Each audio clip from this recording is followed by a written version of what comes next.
Hey everybody, it's Greg Rice. We're here in the Bucket, Pawtucket, Rhode Island. And there was a very scary situation today in Pawtucket. It was a house fire in the 02861 area of Pawtucket. And there's a riveting photo that inspired me to make this video. Two teenagers that were climbing out of a third-story window onto the fire escape where the ladder is. And there's an air conditioner that's in this window. And it's, to me, being in the business, I drive by houses all the time. And whenever I see an air conditioner in the window where the fire escape is, I'm thinking to myself, what happens if there's a fire? You're not going to be able to lift that. Sometimes you screw it into the wall so that the air conditioner doesn't move. You're setting yourself up for death, right? And thankfully, based on the news article from Channel 10, looks like these youngsters were able to get out of the property safe and sound. But I'm looking at it right here too. It's frightening.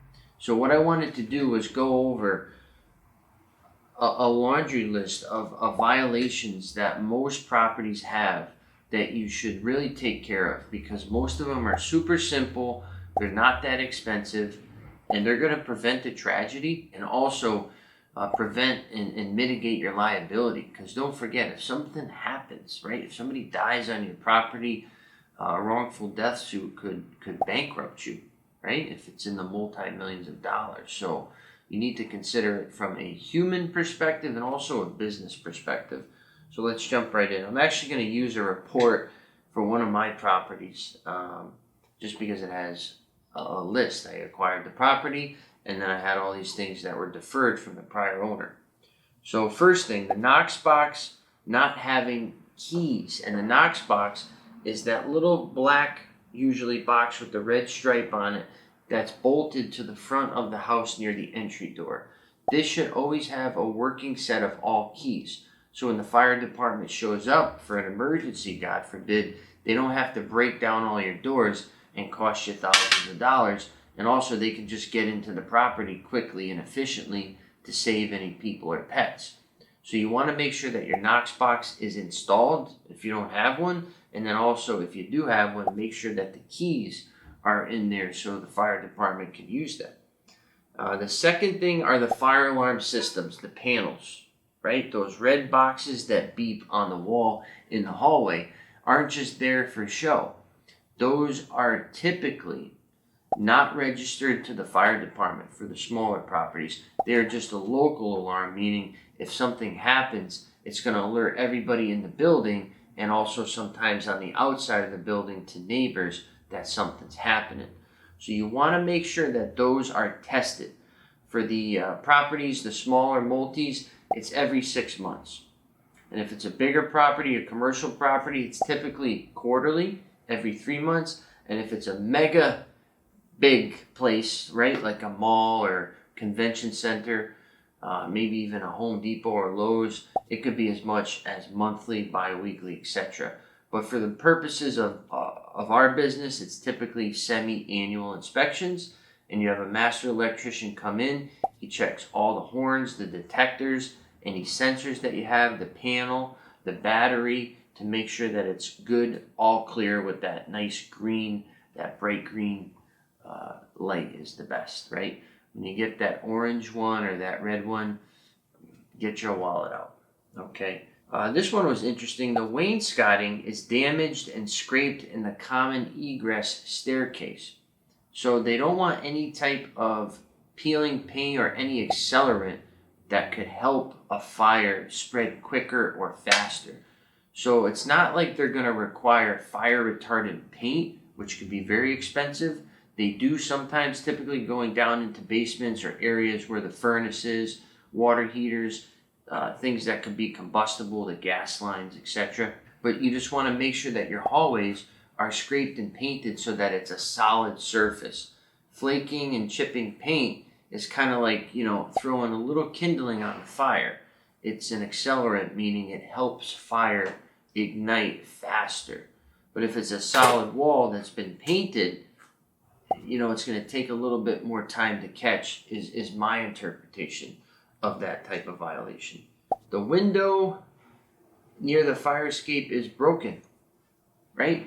So this is very important, just like this photo again of these children coming out. If that window is broken or the slide locks, you can't get it up, it's frozen into place, then people are going to be at risk because they can't get out. So that's an easy one. That's a simple one to understand.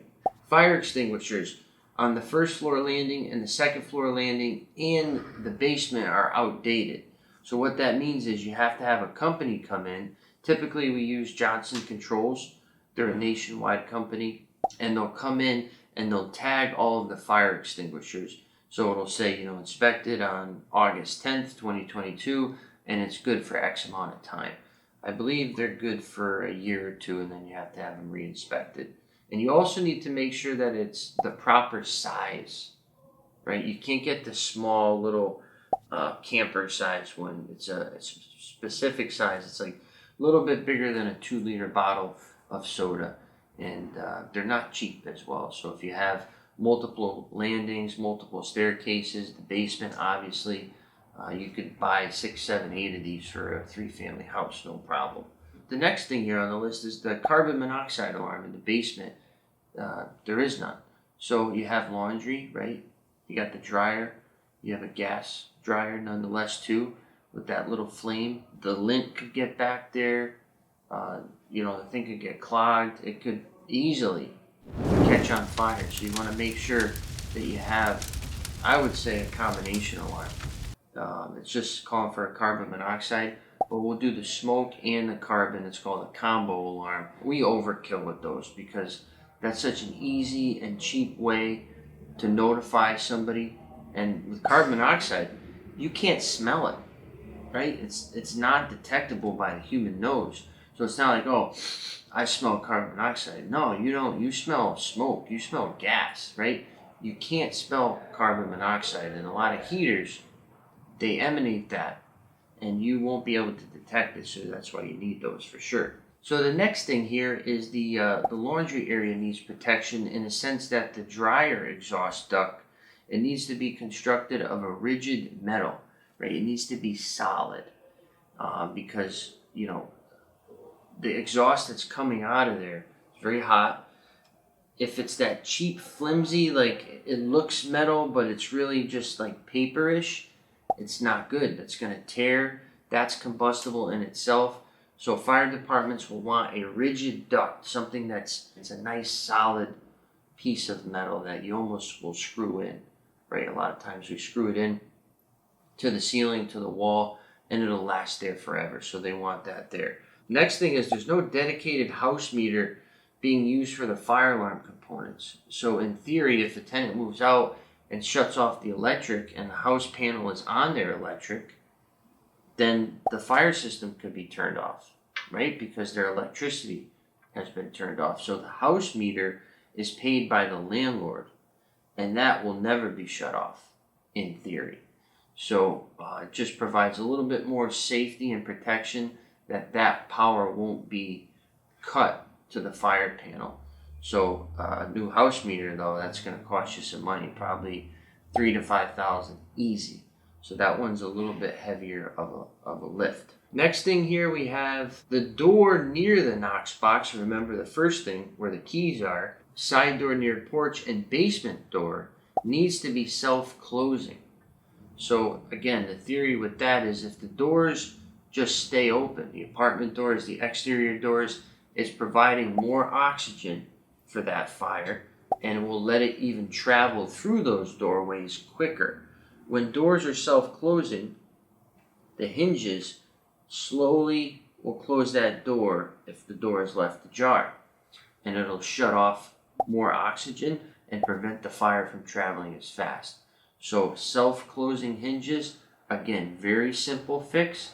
They're a little bit of a pain because as you're screwing the other one in, you got to open up the other side to screw it into the door. They're a little tricky, but once you have them on there, they're typically beautiful. In most cases, you just need one. We'll put it the top or the middle hinge, and it'll have enough strength to close that door. So no problem at all there. Holes in the hallway walls leading to the basement need to be fixed. Again, that's providing access for that fire to travel, oxygen to feed that fire. So you want to patch it, paint it, and secure that wall so that it's solid. Empty light sockets in basement and common hallway. That's an egress issue. So if there's a fire, it's late at night, you want tenants to be able to see their way out. If they can't see, again, you're going to be in a tough spot, and that's a simple fix. That's a $5 fix right there. Light bulbs. Easy, simple, no problem. Trees and vines need to be cleared around the fire escape. So that's similar to what we're seeing here today. The air conditioner was blocking the fire escape, and in this case, trees and vines are climbing up the ladder, overgrown around it. So if something happens, it's going to make it more difficult in a stressful situation for that person to be able to exit, or even for the fire department, if they climb up there, for them to access it too. So again, simple fix, no problem. The fire escape must be rust-free and in good working condition. A lot of times these are iron, and over the years they flake and they rust, and the black paint comes off. So you need to scrape it. You can even power wash it to get it all off, and then recoat it. Put that new black paint on there. It'll last it decades, right, until you have to do that again. So that's one that also relatively simple fix. Their storage under the stairs is greater than 24 feet. So that's pretty much saying you can't have combustible items in that dense of an area when it's an access point, right? That staircase. So we'll need to clear that storage. Most of the time, if it's in the basement, it's junk anyways. We'll just toss it out and make sure that that storage staircase is free and clear of anything that's combustible. That's it for this instance. And, it's a long list. So that's going to cost, that list right there is 5 figures worth of repairs, right? And upgrades. So with fire departments, you just want to keep them in the loop. You don't want to just ignore that. It's all about relationships. So if you can't afford the big ticket items like maybe the new house meter, you can just contact the fire department and say, listen, I'm putting the detectors, I got the extinguishers coming in, the light bulbs are all set, I scraped and painted the hallway, I took care of the trees and the vines, but I need a little bit of time on the house meter, scraping and painting the fire escape, and also, updating, whatever, the stair treads going down, or putting new walls in, whatever violations they give you. Just keep them in the loop, work that list down, and slowly shrink it. They're not going to demand that you do all that stuff within 30 days. It's just not possible. And landlords simply can't afford it. So you just need to show the good faith, show that you're paying attention, show that you care, and then they're going to work with you. They're going to give you a little extension if you need it. They're going to give you a little bit of leeway. But don't try to negotiate this list. You're going to get nowhere fast. I love fire departments. I love police departments. But when these guys and gals say something, they mean it. And it's a waste of time to try to argue with them. You can't. And I say argue meaning negotiate. Hey, this is not that bad. No, I don't do it. I submit. No problem. And a guy like me submitting is not easy to do. But when I get one of these letters, I submit. I sit down and I take it because they're right. And you need to recognize that they're looking out for you here. It's your property. They did this wonderful inspection. You may not think it's wonderful, but it's providing you with all of the safety and assurances that you need to protect your investment and the people that are in it. So don't fight it. Don't ignite it. Just excite it. How about that? Once again, Greg Rice here in the bucket. Your property managed.